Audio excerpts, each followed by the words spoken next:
اللهم صل على محمد وآله ألف ألف مرة. اللهم صل على محمد وآله ألف ألف مرة. اللهم صل على محمد وآله ألف ألف مرة. محترم و معزز سامعین کرام، بزرگان دین، اللہ تبارک و تعالیٰ کی ذات بڑا و بڑا ہے اور اس تمام کائنات کا مالک، شہنشاہ، بادشاہ صرف اللہ تبارک و تعالیٰ ہے۔ اس کی بادشاہت میں کوئی شریک نہیں، اس کی وحدانیت میں کوئی شریک نہیں، کوئی اس کے مقابل نہیں۔ نظام چلانے میں وہ تنہا تنہا مالک ہے۔ کوئی یہ نہیں کہہ سکتا کہ اللہ آج تک آپ اپنا نظام چلاتے رہے، اب ہماری حکومت ہے، ہم اپنے حساب سے نظام چلائیں گے۔ کوئی مرد مخلوق یہ بات کہہ نہیں سکتی۔ اور اگر کوئی یہ کہے کہ آج ہماری حکومت ہے، اب بارش ہم اپنی مرضی سے برسائیں گے، دھوپ اپنی مرضی سے سورج کے ذریعے سے ہم زمین پر پھٹوائیں گے، یا رات کو ہمارے حساب سے متعین کریں گے، یا دن کو اپنے حساب سے متعین کریں گے، کوئی کہہ نہیں سکتا۔ ان تمام چیزوں پر بس اللہ کا راج چلتا ہے۔ انسان چاہے دنیا میں کتنا بڑا بن جائے، انسان چاہے پوری دنیا کا بادشاہ بن جائے، ساری دنیا پر وہ حکومت کرنے والا بن جائے، مگر اس کی حکومت محدود رہے گی۔ اللہ کی حکومت لامحدود ہے، اللہ کی بادشاہت لامحدود ہے، اللہ کی بادشاہت لامحدود ہے۔ کوئی مخلوق اس میں شرکت نہیں کر سکتی۔ اسی لیے کہا گیا لا شریک لہ۔ ہم جو کلمہ پڑھتے ہیں اس کے اندر اس بات کا اقرار ہوتا ہے لا شریک لہ، کہ اللہ کے علاوہ کوئی عبادت، کوئی بندگی کے قابل نہیں۔ کسی کو مانا جانا چاہیے، کسی کو مانا جائے تو وہ اللہ کی ذات، کسی کو سجدہ کیا جائے تو وہ اللہ کی ذات، کسی کے ساتھ اپنی پیشانی رکھی جائے تو وہ اللہ کی ذات، کسی کو اپنا معبود بنایا جائے تو بس صرف اور صرف اللہ کی ذات ہے۔ تمام کائنات کا نظام اللہ کے قبض قدرت کے اندر ہے۔ چاہے انسان جتنا بڑا بن جائے وہ اپنے حد تک بڑا رہے گا، اللہ کی قدرت کا جب معاملہ آتا ہے انسان کی بڑائی کام نہیں دیتی۔ انسان کو زیر و زبر ہونا پڑتا ہے، انسان اپنا وجود ختم کر دیتا ہے۔ اسی لیے اللہ تبارک و تعالیٰ نے قرآن پاک میں جگہ جگہ اپنی قدرت کا مظاہرہ کیا۔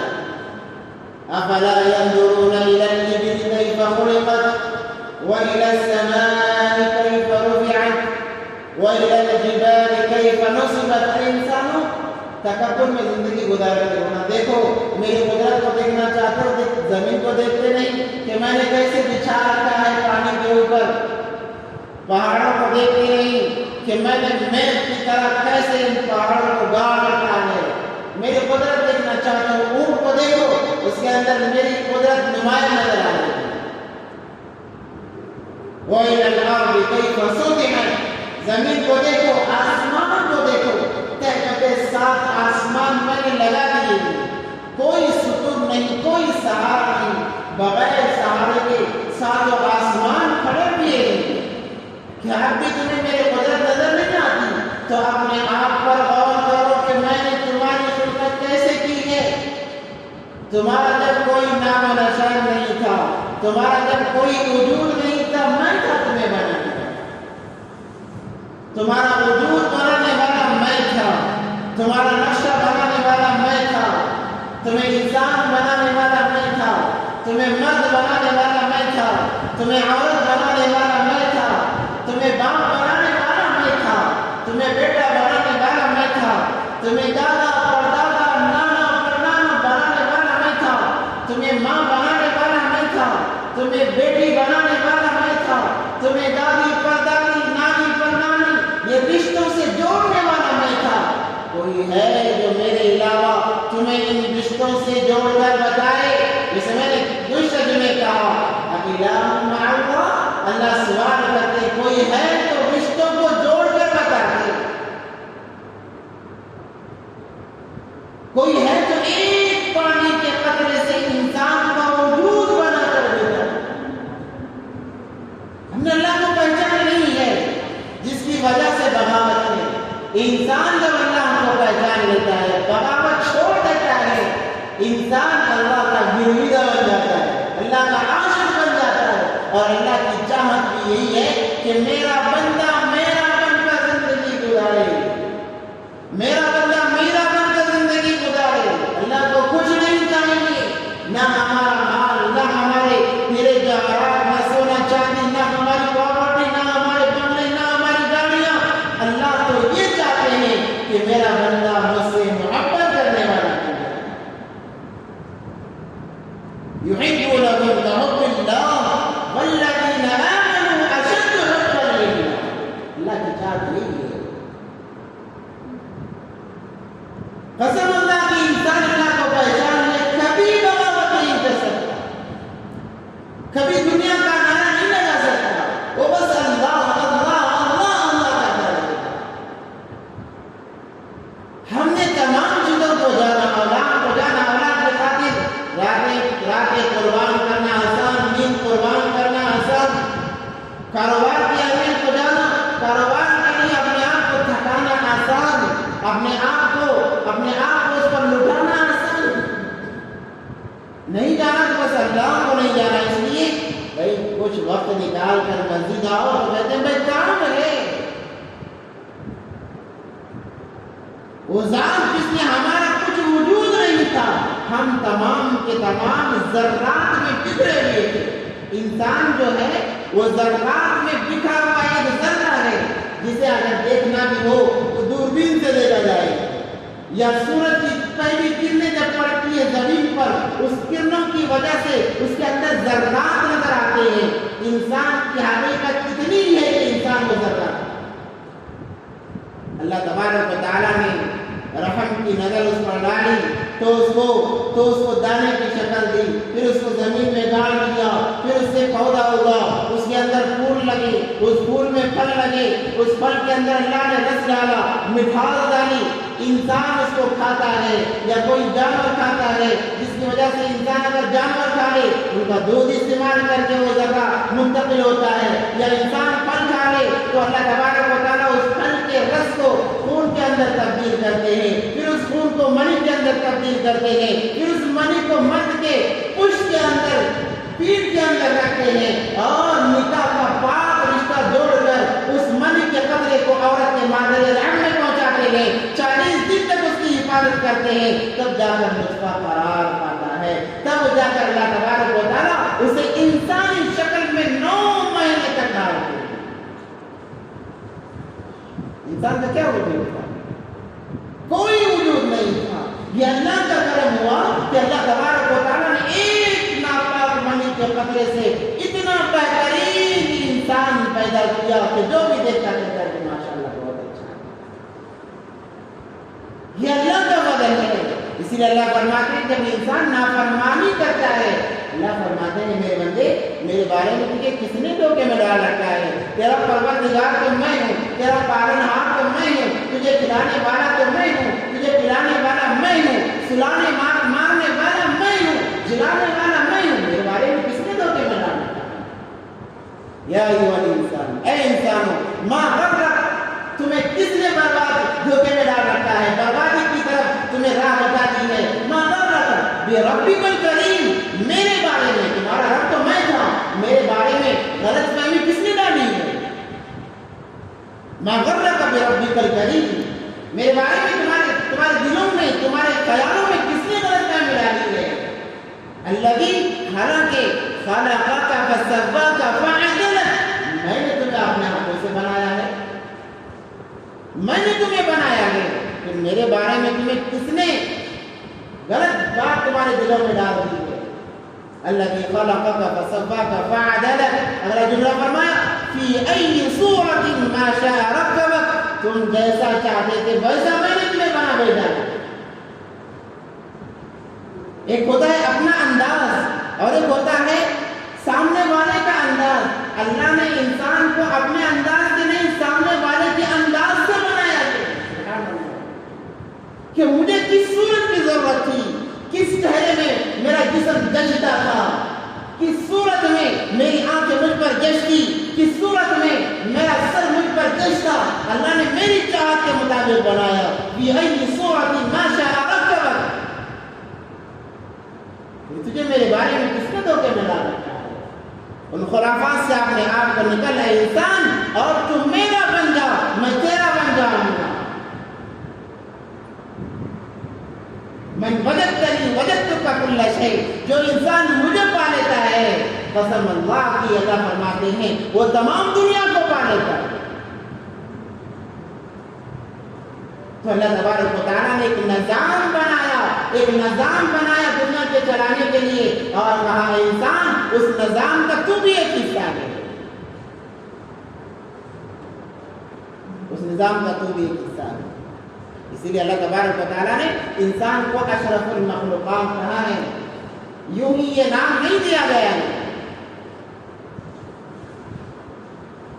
جب انسان اللہ کی وحدانیت کو چھوڑ کر اللہ سے ہٹ کر زندگی گزارتا ہے تو انسان اور جانوروں میں کوئی فرق باقی نہیں رہتا.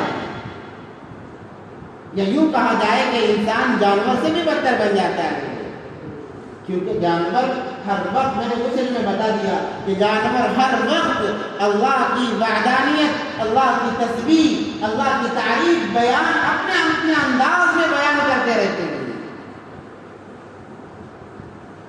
تقریباً میں نے کئی مہینوں یا سال پہلے ایک مرتبہ مخلوقات کی تسبیح کے مطابق بیان کیا تھا. اس کے اندر میں نے یہ لفظ, ان الفاظ کو میں نے بیان کیا تھا کہ جب یہ مخلوقات, انسان کے علاوہ جتنی مخلوقات ہیں, جب یہ اللہ کے ذکر سے غافل ہو جاتے ہیں, اللہ کی یاد کو چھوڑ دیتے ہیں, فوراً ان پر حالات آ جاتے ہیں. مثال کے طور پر مچھلی جب اللہ کا ذکر چھوڑ دیتی ہے وہ شکار بن جاتی ہے. پرندہ اڑتے ہوئے جب اللہ کا ذکر چھوڑ دیتا ہے وہ کسی اور پرندے کا شکار بن جاتا ہے. یہاں تک میں نے کہا تھا کہ جب درخت اللہ کا ذکر چھوڑ دیتا ہے وہ انسان کا شکار بن جاتا ہے, انسان اسے توڑتا ہے, یا وہ طوفان کا نشانہ بن جاتا ہے, شکار بن جاتا ہے کہ وہ زمین سے اکھاڑ دیا جاتا ہے اور اسے دھوپ سکھاتی ہے, اور اللہ اس پر انسان کو مسلط کرتے ہیں. انسان اسے توڑتا ہے, اس کے ٹکڑے کرتا ہے اور آگ میں ڈال کر جلا کر اس کا نام و نشان ختم کرتا ہے. یہ اللہ کے ذکر سے غافل ہونے کی یہ علامت ہے. مگر قربان جائیں ہمارے اللہ پر کہ اللہ نے انسانوں کے ساتھ یہ معاملہ نہیں رکھا, ورنہ ہم اور آپ آج زندہ نہ ہوتے. اگر اللہ ہمارے ذرا سے گناہ پر, ہماری ذرا سے بے فکری پر اللہ پکڑ کرتے, آج ہم میں سے کوئی زندہ نہ رہتا, تمام کے تمام مر چکے ہوتے. مگر اللہ تبارک و تعالیٰ نے اشرف المخلوقات بنایا, اشرف المخلوقات میں سے بنایا, اور انسانوں کو اللہ نے مہلت دی ہے, مہلت دی ہے. حدیث میں آتا ہے کہ جب رات ہوتی ہے, سورج غروب ہو جاتا ہے, اللہ اپنی رحمت کے ہاتھ پھیلا دیتے ہیں. ہے کوئی میرا بندہ جو سارا دن گناہ کرتا رہا, اب آ کے معافی مانگ لے, سارے دن پر کے گناہ معاف کر دے. جب سورج شروع ہونے کے قریب ہوتا ہے, اللہ اپنی رحمت کے ہاتھ پھیلاتے ہیں. ہے کوئی ایسا بندہ جو رات بھر گناہ کرتا رہا, رات بھر نافرمانی کرتا رہا, آج آ کر میرے دربار میں معافی مانگ لے, سارے گناہ معاف کر دے. یہ محبت کیوں ہے؟ اس لیے کہ اللہ نے انسان کو اپنے ہاتھوں سے بنایا ہے. اللہ انسان سے 70 ماؤں سے زیادہ محبت فرماتے ہیں. ہم نے اللہ کو سمجھا ہی نہیں ہے, اللہ کو سمجھا ہی نہیں ہے. ایک ماں کی ممتا اتنی ہوتی ہے, ساری رات جا کر بچے کے لیے پہرا دیتی ہے. باپ دن کا تھکا آ ہوتا ہے, بیٹا بیمار ہو جائے, ساری رات جا کر اس کی تیمارداری کرتا ہے, اس کی دیکھ بھال کرتا ہے. یہ ماں اور باپ کی ممتا ہے. مگر اللہ کیا کہتے ہیں, اے میرے بندو, ایسے 70 ماں باپ سے زیادہ میں تم سے محبت کرتا ہوں. ایسی 70 موتائیں لائے جائیں وہ بھی کم پڑ جائیں گی میرے محبت کے ساتھ میں. کیسے؟ تم اتنے سال نافرمانی کرتے رہے, کبھی میں نے تمہارا کھانا بند نہیں کیا, اتنے سال نافرمانی کرتے رہے, تمہارا پانی بند نہیں کیا, اتنے سال نافرمانی کرتے رہے, کبھی میں نے یہ نہیں کہا میری زمین سے نکل جاؤ, اتنے سال نافرمانی کرتے رہے. حالانکہ زمین روزانہ 7 مرتبہ یا 5 مرتبہ یا 3 مرتبہ اللہ کے دربار میں کہتی ہے, اے اللہ مجھ پر گناہ اتنے ہو چکے ہیں کہ مجھ سے برداشت نہیں ہوتا, اجازت دے ان تمام کو نکلنے میں. آسمان اللہ کے دربار میں روزانہ یہ التجا کرتا ہے, اے اللہ یہ گناہ ہم سے برداشت نہیں ہوتے, آپ کی نافرمانی ہم سے برداشت نہیں ہوتی, آپ اجازت دیں ہم ان پر ٹوٹ پڑیں گے, ان کا نام نشان ختم کر دیں گے. ہوائیں اجازت مانگتی ہیں, اللہ آپ اجازت دیں, آپ اجازت دیں, ہم ان کو اڑا کر ایسی جگہ لے جائیں گے ان کا نام نشان نہیں رہے گا. پانی اجازت مانگتا, سمندر اجازت مانگتے ہیں, آپ اجازت دیں. دوبارہ حضرت نوح علیہ السلام کا زمانہ یاد دلا دیں گے, مگر قربان جائے اللہ کی محبت پر. اللہ صرف اتنا کہتے ہیں, اے میرے مخلوقات اگر یہ تمہارے بندے ہیں تو جو چاہے کرنا کر لو, اگر یہ میرے بندے ہیں تو میں ان کے آنے کا انتظار کروں گا, میں ان کے آنے کا انتظار کروں گا. ہے کوئی ایسی محبت کرنے والا, ہے کوئی ایسی محبت کرنے والا؟ ماں باپ کی نافرمانی کی جائے, باپ 1 مرتبہ سمجھاتا ہے, 2 مرتبہ سمجھاتا ہے, 3 مرتبہ سمجھاتا ہے, اگر بچہ نہ سمجھے اسے مارتا ہے, اگر پھر بھی نہ سمجھے اسے خاندان کے سامنے رسوا کرتا ہے, پھر بھی نہ سمجھے اسے گھر سے نکال دیتا ہے, پھر بھی نہ سمجھے اعلان کر دیتا ہے کہ آج سے تم میری اولاد میں سے نہیں. صرف نافرمانی, مختصر وقت کے لیے نافرمانی. ماں باپ کو برداشت نہیں ہوتی, ان ماں باپ کو جنہوں نے ہمارے خاطر راتیں قربان کی, اپنے آرام کو آرام نہیں سمجھا, اپنے جوانی کو جوانی نہیں سمجھا, ہمارے خاطر ساری چیزوں کو قربان کر دیا, مگر ذرا سی نافرمانی پر جائیداد سے بے دخل, اپنے آپ سے بے دخل کر دیتے ہیں. قربان جائے اللہ کی محبت پر, اللہ نے کبھی ایسا معاملہ نہیں کیا. کتنے سال ہو گئے نمازیں پڑھے ہوئے, روزے رکھے ہوئے, زکات دیے ہوئے, اللہ نے یہ نہیں کہا اتنے وقت کی نمازیں چھوڑ دی, آج میرے ملک سے نکل جاؤ, میری زمین سے نکل جاؤ.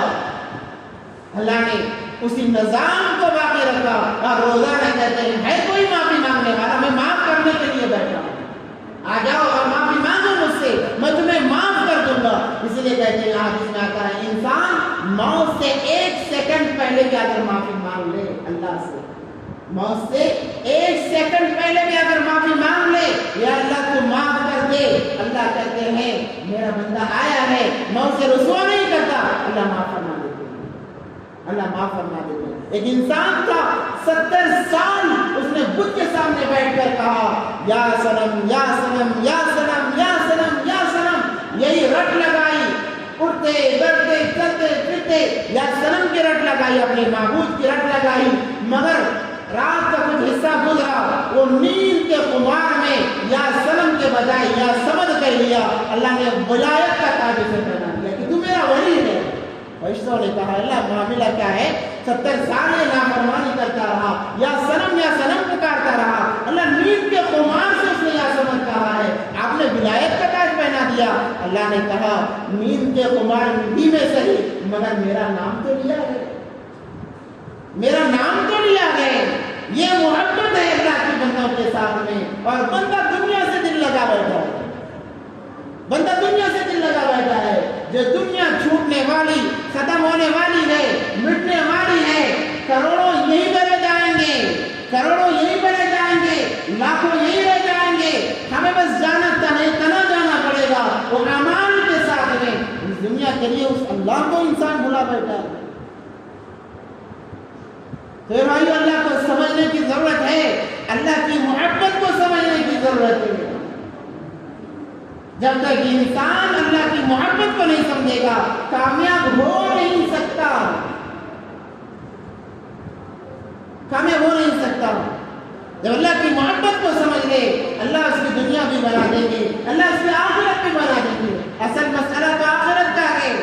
اسی لیے آج اتنی نافرمانیاں ہیں, انسان اللہ کو بالکل بھولا ہوا ہے، بالکل بھولا ہوا ہے. اللہ کی ذات سے ہم ناآشناس ہیں، ویسے ہماری زندگی گزر رہی ہے. جن چیزوں کو اللہ نے، جن چیزوں سے اللہ نے روکا ہے، کثرت سے ہمارے اندر وہ چیزیں پائی جا رہی ہیں. ایک عجیب المیہ ہے، ایک عجیب کیفیت ہے. اگر کسی کیفیت پر ہماری موت آئی تو ہمارا بیڑا تو غرق ہو جائے گا، ہم برباد ہو جائیں گے. اللہ نے جن چیزوں کو حرام کیا ہے ان چیزوں کو حرام سمجھیں. اللہ نے جن چیزوں کو حلال کیا ہے ان کو حلال سمجھیں. یہ اللہ کی محبت کی علامت ہے کہ جن حرام چیزوں سے اپنے آپ کو روکا جائے اور حلال چیزوں کی طرف اپنے آپ کو اس حلال چیزوں میں لگایا جائے. ان کے اندر تمیز ہے. اسی لیے اللہ نے فرمایا قرآن میں لا یستوی اصحاب النار و اصحاب الجنہ، خبردار یاد رکھو جنت والے اور جہنم والے برابر نہیں ہو سکتے. حلال کی تمیز رکھنے والے اور حرام میں زندگی گزارنے والے برابر نہیں ہو سکتے. جنت والے الگ ہو جائیں گے، جہنم والے الگ ہو جائیں گے. ان دونوں کا سامنا ہو نہیں سکتا.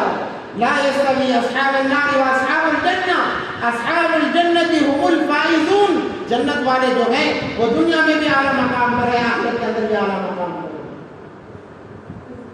اور جانتے ہو جنت والے کون ہیں؟ جنت والے وہی ہیں جن چیزوں کو اللہ نے حکم دیا ہے ان کو خوشی سے اپنائیں، اور جن چیزوں سے اللہ نے روکا ہے انہیں نفرت کے ساتھ میں چھوڑ دیں. میرے اللہ کو یہ چیز پسند نہیں ہے.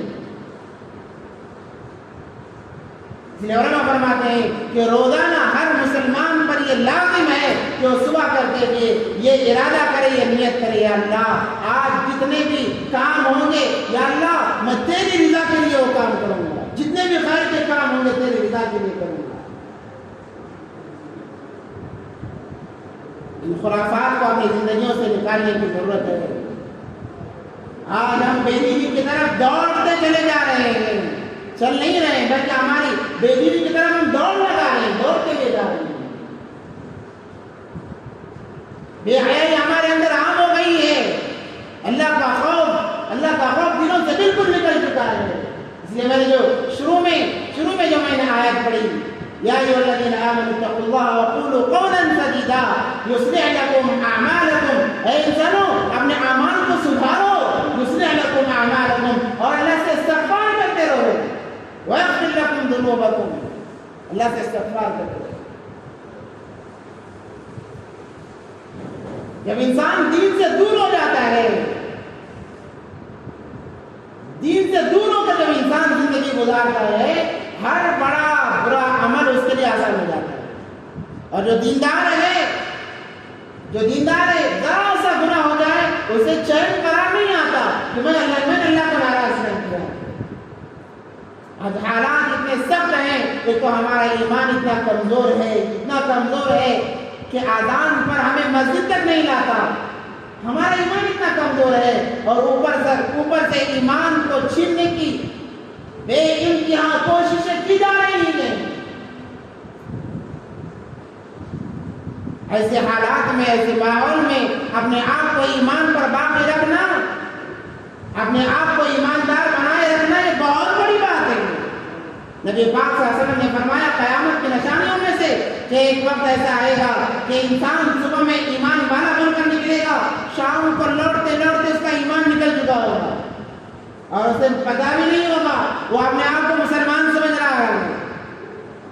غیر محسوس طریقے سے اس کا ایمان اس کے دل سے نکل چکا ہوگا. وہی دور چل رہا ہے. ایک تو ہمارے بدعمالیوں کی وجہ سے ایمان کمزور، اور ایمان کے لٹیرے ہر جگہ موجود ہیں جو ہمارے ایمان پر حلہ بولنے کے لیے تیار، یا بعض جگہ حلہ بولتے چلے جا رہے ہیں.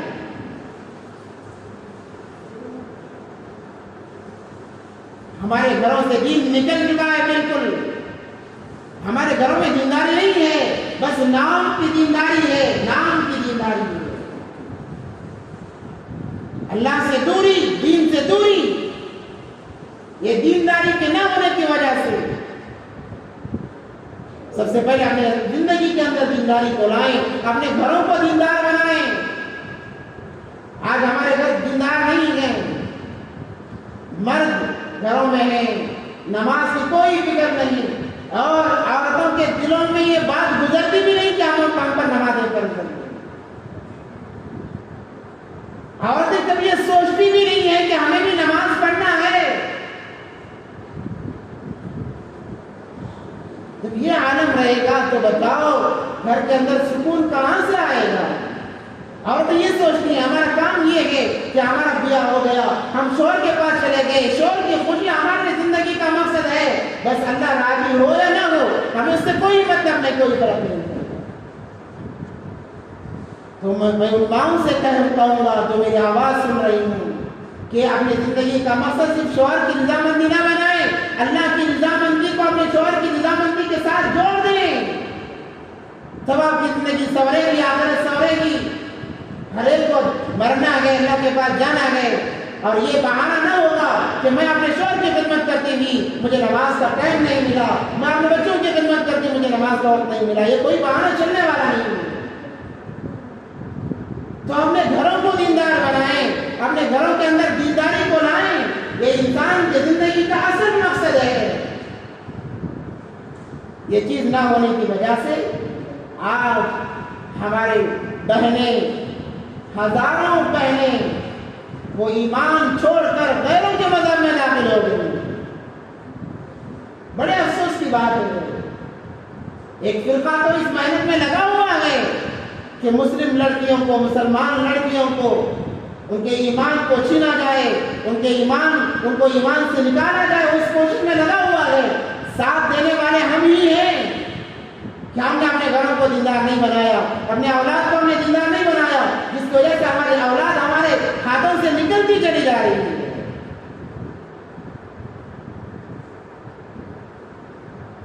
جمعیت جو کام کر رہی ہے اس کے سروے کے حساب سے بڑے افسوس کے بعد ساتھ میں یہ بات بتائی جا رہی ہے کہ ان 3 سالوں میں 40,000 لڑکیوں نے ایمان کو چھوڑ دیا۔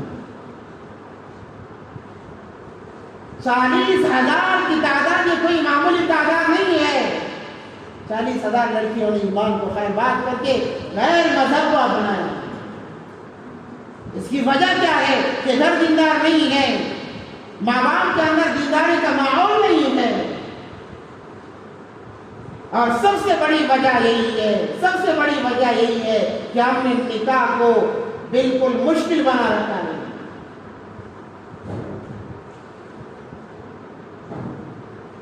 نکاح کو ہم نے اتنا مشکل بنایا ہے کہ اگر کوئی نکاح کرنے کے لیے سوچے تو وہ 1000 بار سوچتا ہے کہ کروں یا نہ کروں، کیونکہ اتنا خرچہ جو ہونے والا ہے۔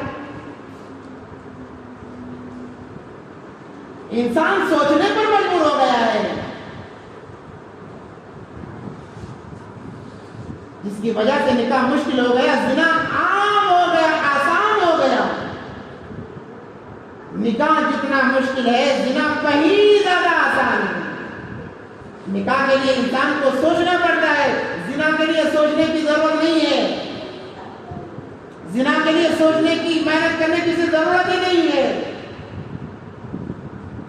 بس نکلا، ارادہ کر لیا، وہ زنا کر کے آ جائے گا۔ نکاح کے لیے بس سوچو کیا کرنا ہے، کس کے پاس جانا ہے، کس سے لینا ہے، کیا، یہ تمام چیزیں اس کے سامنے، یہ مرحلے اس کے سامنے آ جاتی ہیں۔ یہ بے دینی کا نتیجہ ہے، بے دینی کا نتیجہ ہے۔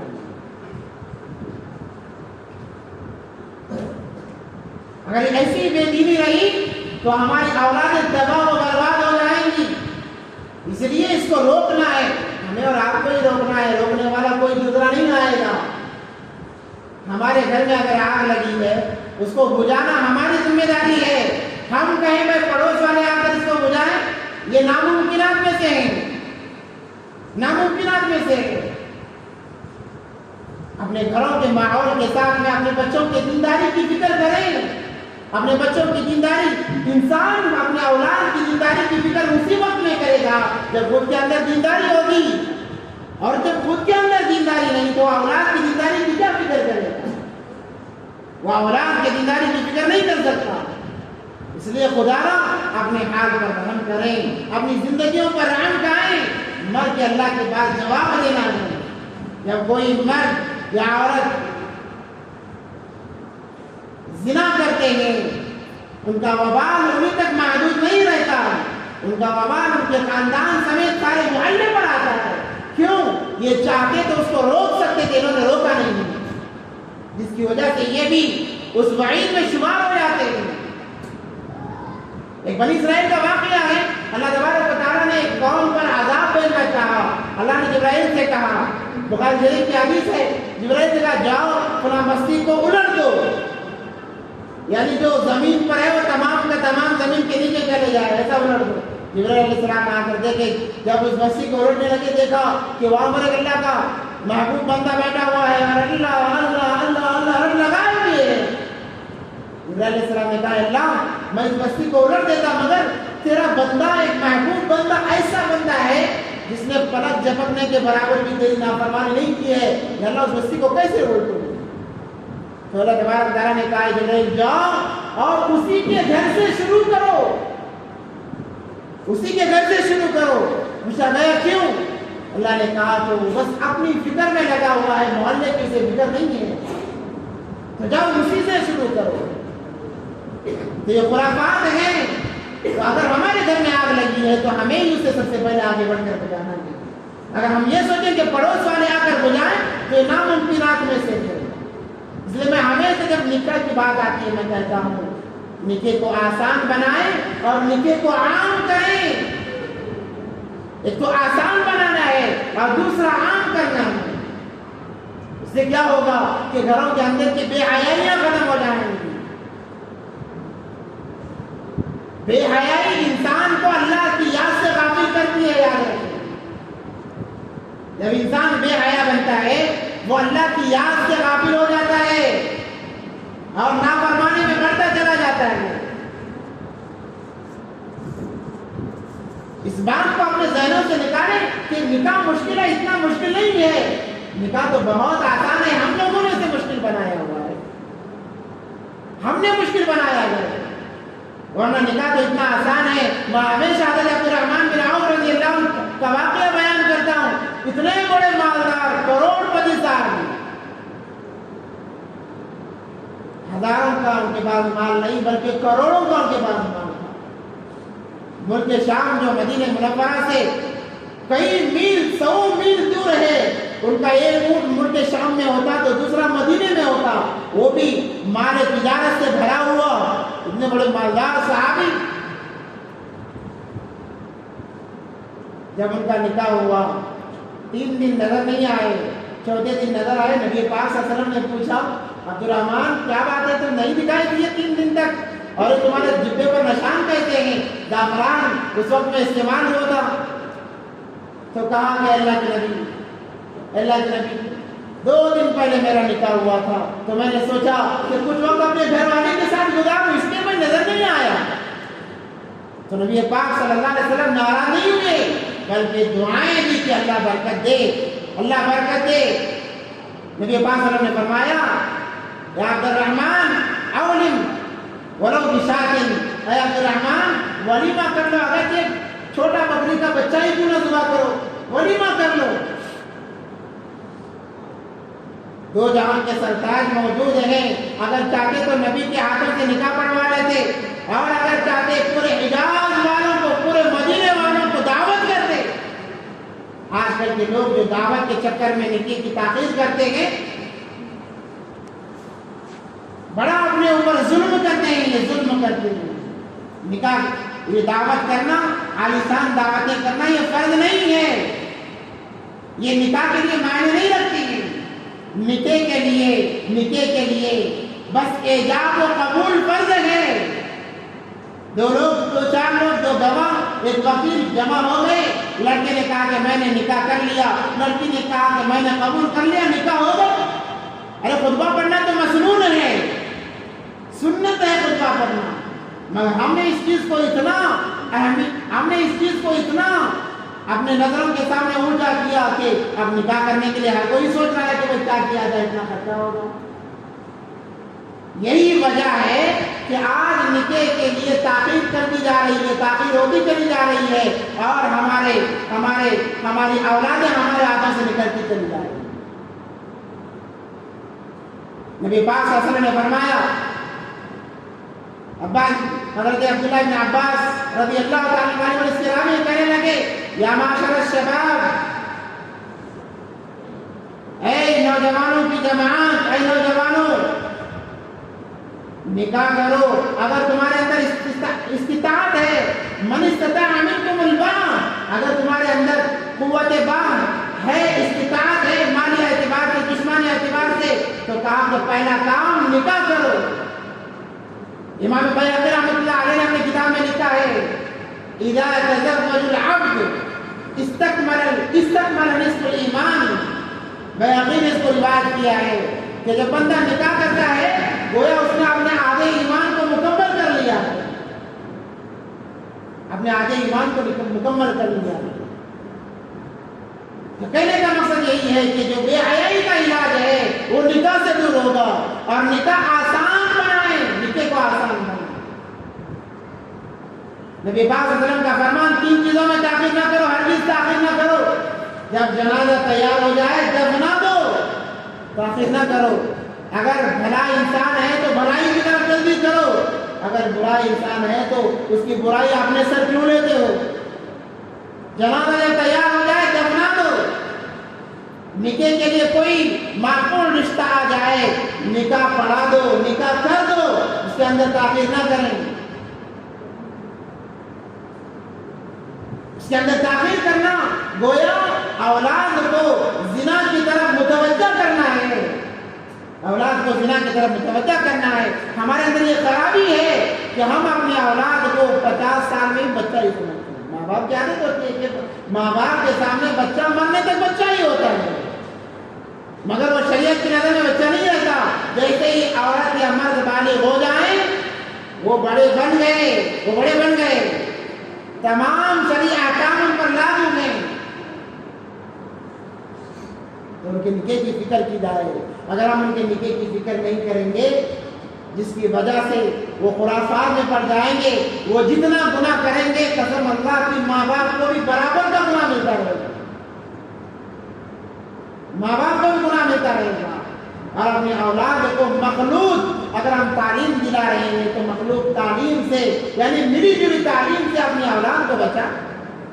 یہ خرافات کے دروازے کھولتے ہیں، خرافات کے دروازے اس سے کھولتے ہیں۔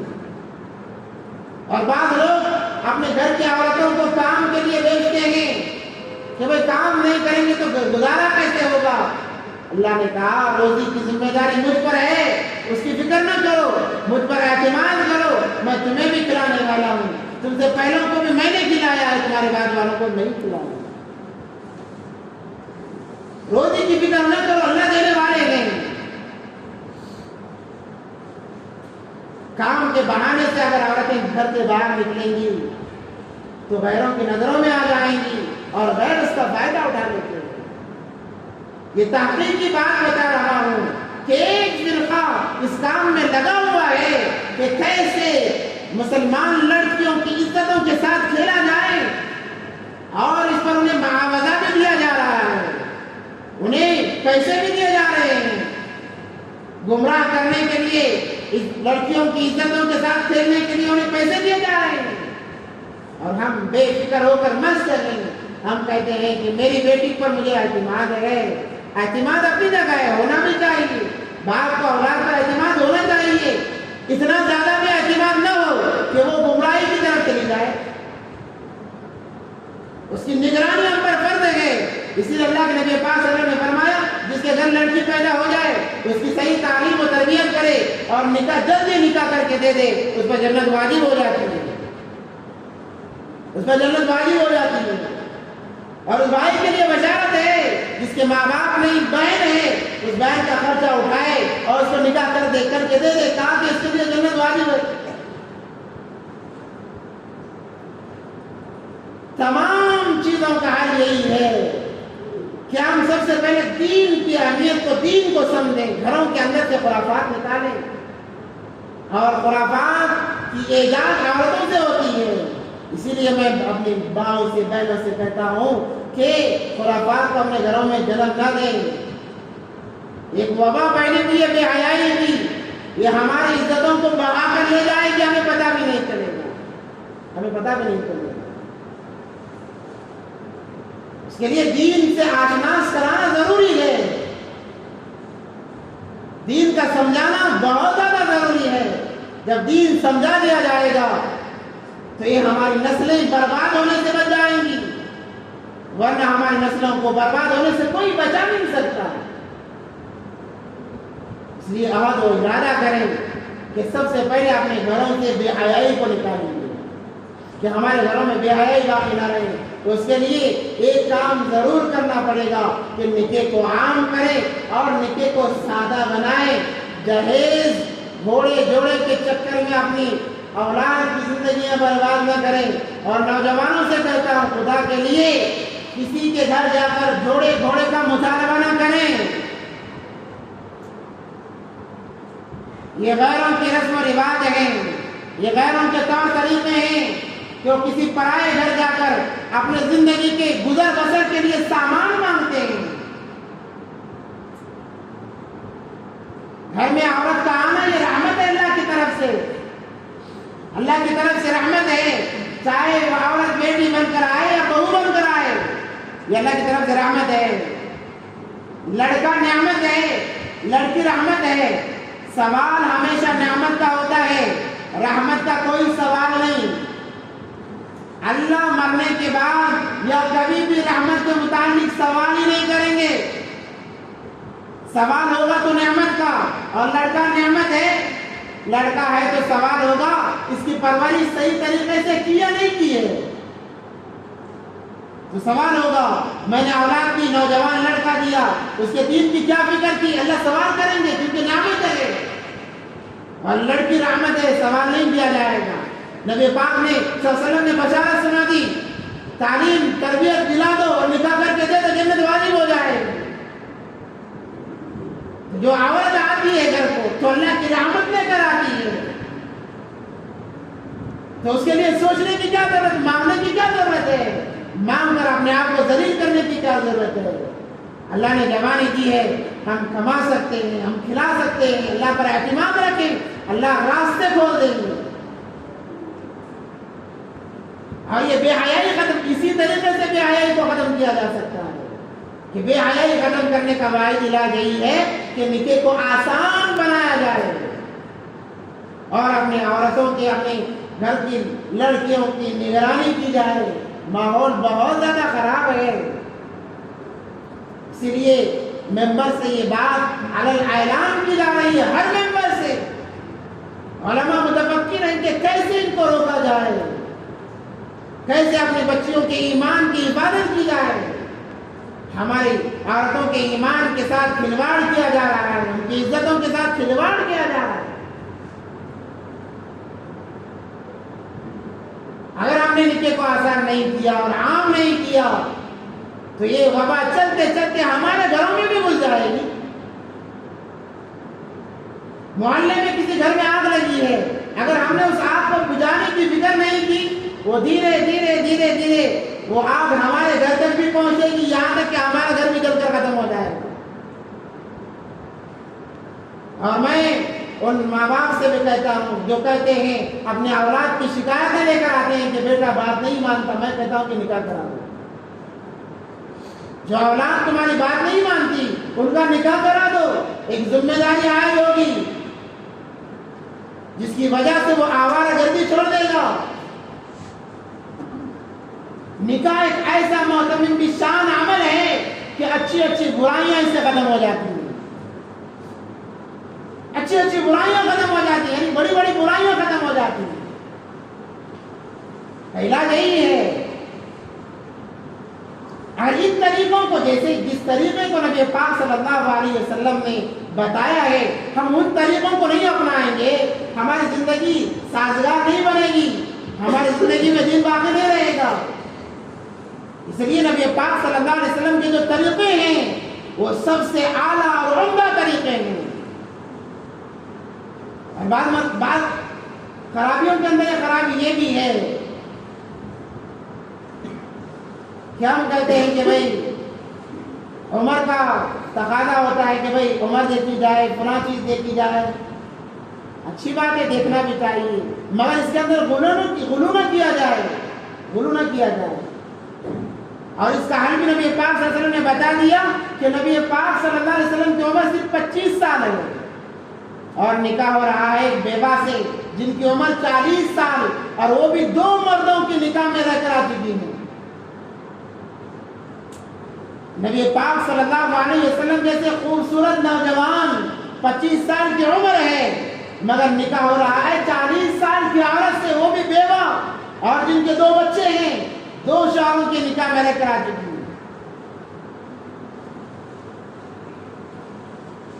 اس کو عیب نہ سمجھیں، یہ نبی پاک صلی اللہ علیہ وسلم کی تعلیم ہے ہمارے لیے کہ جو انسان جیسے چاہے نبی کے طریقے کو سامنے رکھ کر زندگی گزارے۔ نبی پاک صلی اللہ علیہ وسلم نے زندگی گزارنے کا ہر طریقے سے راستہ ہمارے سامنے ہموار کر دیا ہے، کھول کے رکھ دیا ہے۔ اب بھٹکنے کی گنجائش ہی نہیں ہے، اگر پھر بھی انسان بھٹک رہا ہے تو اپنی بدقسمتی سے بھٹک رہا ہے، اپنی لا علمی سے بھٹک رہا ہے۔ تو اپنے اولاد کو دین کی طرف متوجہ کرائیں، دین کی طرف متوجہ کرائیں کہ انہیں دینی تعلیم دلائیں، دنیاوی تعلیم بھی دلائیں۔ اس سے منع نہیں کیا جاتا کہ آج کے دور میں دنیاوی تعلیم کی بھی اہمیت ہے، وہ بھی ضروری ہے، مگر اس کو فرض کا درجہ نہ دیں، دینی تعلیم کو فرض کا درجہ دیں، دینی تعلیم کو فرض کا درجہ دیں۔